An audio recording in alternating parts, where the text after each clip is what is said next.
Hey guys, எல்லாருக்கும் வணக்கம் and என் பேர் Rythwin and இந்த வீடியோல வந்து நம்ம போட் Rockerz 255 Pro அப்படிங்கிற ஒரு ப்ளூடூத் இயர்ஃபோன் பத்தி ஒரு சின்ன ஒரு ரிவ்யூ பண்ணலாம். and ஃபர்ஸ்ட் ஸ்டார்ட் பண்றதுக்கு முன்னாடி இந்த வீடியோவை வந்து நான் ரெண்டா ஸ்ப்ளிட் பண்ணி ப்ரோஸ், அதாவது அட்வான்டேஜ் ஒரு பக்கமும் டிஸ்அட்வான்டேஜ் எனக்கு எதெல்லாம் பிடிக்கலையோ அதெல்லாம் ஒரு பக்கமும் அப்படி ஸ்ப்ளிட் பண்ணி நான் உங்களுக்கு சொல்ல போறேன். ஸோ எப்போவுமே பாசிட்டிவாக திங்க் பண்ணுங்கிறது நம்மளோட நோக்கம். ஸோ அதனால் ப்ரோஸ்லேருந்து ஆரம்பிச்சிடலாம். ஸோ ஃபஸ்ட்டு ப்ரோ அப்படின்னா எனக்கு என்ன ரொம்ப இதில் பிடிச்சது அப்படிங்கிறத ஃபஸ்ட்டு நான் சொல்கிறேன். ஃபஸ்ட்டு எனக்கு பிடிச்சது வந்து இதில் இருக்கிற சவுண்ட் குவாலிட்டியை பொறுத்த வரைக்கும் ரொம்ப சூப்பராக இருந்தது அண்ட் நல்லா பேலன்ஸ் பண்ணியிருக்காங்க போட். ஆனால் இருந்தாலுமே இதில் ஒரு குறை இருக்குது சவுண்ட் குவாலிட்டியை பொறுத்த வரைக்கும். ஏன்னா பேஸ், அதாவது அந்த ஒரு சவுண்ட் பவரிங் பேஸ் வந்து இதில் கொஞ்சம் அதிகமாக இருக்கிற மாதிரி எனக்கு ஃபீல் ஆகுது.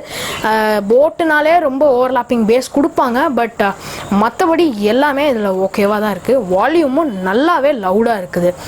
ஸோ நெக்ஸ்ட்டு எனக்கு ரொம்ப பிடிச்சது என்ன அப்படின்னு பார்த்தீங்கன்னா இந்த பில்டு குவாலிட்டியை பொறுத்த வரைக்கும் நெக் பேண்டு டைப் இல்லாமல் நல்லா அந்த ரப்பரி ஃப்ளெக்சிபிள் டைப் கொடுத்துருக்கிறது வந்து ஒரு சூப்பரான விஷயம் தான் சொல்லுவேன். ஏன்னா நம்ம நார்மலாக நெக் பேண்டு போடணுன்னா அது வந்து கொஞ்சம் ஸ்டிஃபாக நிற்கும் அண்ட் அது சரியாக ஒரு கழுத்தில் இப்படி மாட்டும் போது பிரேக் ஆகிறதுக்கு சான்ஸ் இருக்குது. ஸோ அந்த மாதிரியான இஷ்யூஸ் எல்லாம் இங்கே எதுவுமே இருக்காது. ஃப்ரீயாக நீங்கள் போட்டுட்டு ஜஸ்ட் காதில் இப்படி மாட்டிக்கலாம். அண்ட் அது கூடவே இங்கே இயர் ஹூக்ஸ் ப்ரொவைட் பண்ணியிருக்கிறதும் இன்னொரு நல்ல விஷயம் தான் சொல்லுவேன். ஏன்னா இந்த கரெக்டாக போய் இந்த இடத்துல காதில் மாட்டிக்கிறதுனால நம்ம இப்படியே ஆடினாலோ இல்லை ஸ்போர்ட்ஸு ரன்னிங் ஆக்டிவிட்டீஸ் அந்த மாதிரி பண்ணனா கூட இது வந்து கீழே விழுகிறதே கிடையாது. ஸோ அது வந்து நான் நல்லா நோட்டீஸ் பண்ணேன் இதில். ஸோ அதுதான் எனக்கு பிடிச்சது ரெண்டாவது விஷயம். ஸோ மூணாவது விஷயம் அப்படின்னு பார்த்தீங்கன்னா இதில் இருக்கிற பில்டு குவாலிட்டின்னு கூட சொல்லுவேன். பிளாஸ்டிக்கில் தான் பில்ட் பண்ணியிருக்காங்க, பட் இதோட குவாலிட்டி ரொம்ப சூப்பராக இருக்குதுன்னு தான் நான் சொல்லுவேன். ஏன்னா இது வந்து ஃபுல்லாக ரப்பரைஸ்டாக அந்த மாதிரியான கேபிள் கொடுத்துருக்கிறதுனால கூடவே இங்கே ஃப்ளாட் கேபிளும் கொடுத்துருக்காங்க. ஸோ அது நல்லா ஃப்ளாட்டாக நல்லா ஸ்ட்ராங்காக இருக்குது. கட் ஆகவோ இல்லை பியவோ இது வரைக்கும் எனக்கு எந்த இஷ்யூவுமே கிடையாது. அண்ட் கூடவே இங்கே மேக்னட்ஸும் கொடுத்துருக்கிறதுனால நீங்கள் யூஸ் பண்ணாத நேரத்தில் ஜஸ்ட் எப்படி காதில் நீங்கள் சாங்ஸ் கேட்டு முடிச்சிட்டிங்கன்னா காதுலேருந்து கழட்டி இந்த மேக்னெட்டில் இப்படி ஒட்டி இப்படி நீங்கள் வச்சிடலாம். ஸோ அதனால கீழே விழுகிறதுக்கான சான்சஸும் ரொம்ப கம்மி தான். ஸோ பார்த்தாச்சு, எனக்கு பிடிச்ச விஷயங்களை பார்த்தாச்சு. எனக்கு பிடிக்காத சில விஷயங்களும் என்னது அப்படின்னு சொல்லுங்கள் அப்படின்னு என்கிட்ட கேட்டிங்கன்னா இதோட இருக்கிற பேட்ரி லைஃப் 2 days வரைக்கும் ஸ்டாண்ட் பை இருக்குது. பட் ப்ளேபேக் டைம் வந்து ரொம்ப கம்மி தான். நீங்கள் மார்னிங் சார்ஜ் பண்ணிட்டு நைட்டுக்குள்ளே பேட்ரி ஃபுல்லாக காலி ஆயிரும்.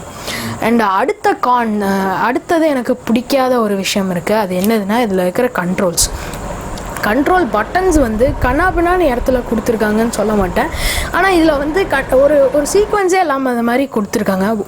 ஃபஸ்ட்டு ப்ளஸ் பட்டன் மேலே இருக்குது, அதுக்கப்புறமா மல்டி ஃபங்க்ஷனிங் பட்டன் நடுவில் இருக்குது, அதுக்கப்புறமா மைனஸ் வால்யூம் டிக்ரீஸ் பண்ணுறது இங்கே தான் நம்ம ப்ரெஸ் பண்ணணும் அப்படின்னு உங்களுக்கு பழக்கம் இல்லாதப்ப ஃபஸ்ட் டைம் யூஸராக இருந்தீங்கன்னா நீங்கள் கண்டிப்பாக ஸ்ட்ரகிள் பண்ணுவீங்க. ஒரு 10-15 நாளைக்காவது ரொம்ப ஸ்ட்ரகிள் பண்ணுவீங்க இந்த இது பட்டன் கண்டுபிடிக்கிறதுக்கே. ஏன்னா வால்யூம் பட்டன் ரெண்டுமே மேலே கீழே இருக்குது.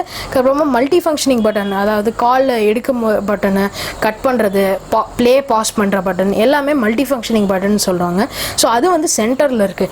ஸோ ஒவ்வொரு வாட்டியும் நம்ம இந்த வால்யூம் டிக்ரீஸ் பட்டனில் தான் கை போகும். ஸோ நான் என்ன நினைக்கிறேன்னா இதை மல்டி ஃபங்க்ஷனிங் பட்டனாக கொடுத்துட்டு இந்த பட்டனை வந்து நம்ம வால்யூம் பட்டன்ஸாக இப்படி ரெண்டுத்தையும் சீக்வன்ஸாக கொடுத்துருந்தா இன்னுமே பெட்டராக இருந்திருக்கும் தான் நான் நினைக்கிறேன். அண்ட் அடுத்தது இதில் வந்து இருக்கிற கனெக்டிவிட்டி இஷ்யூ. ஸோ ப்ளூடூத் 5.0 தான் யூஸ் பண்ணியிருக்காங்க. ஸோ இதில் வந்து 2 டிவைஸ் வரைக்கும் கனெக்ட் பண்ணிக்கலாம்னு சொல்கிறாங்க. அது எல்லாமே ஒரு பக்கம் இருக்கட்டும்ங்க.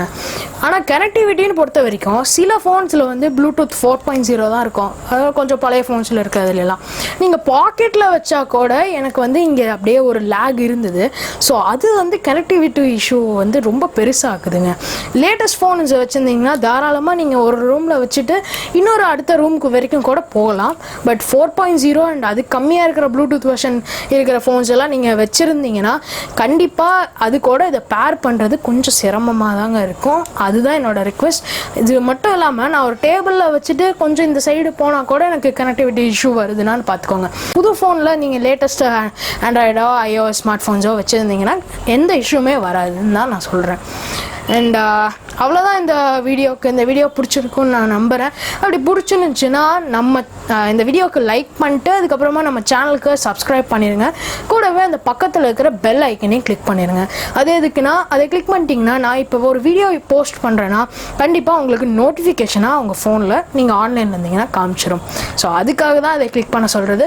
அண்ட் அவ்வளோதான் இந்த வீடியோவுக்கு. இன்னொரு வீடியோ சந்திக்கிறேன். Bye from Rythwin Singaravel.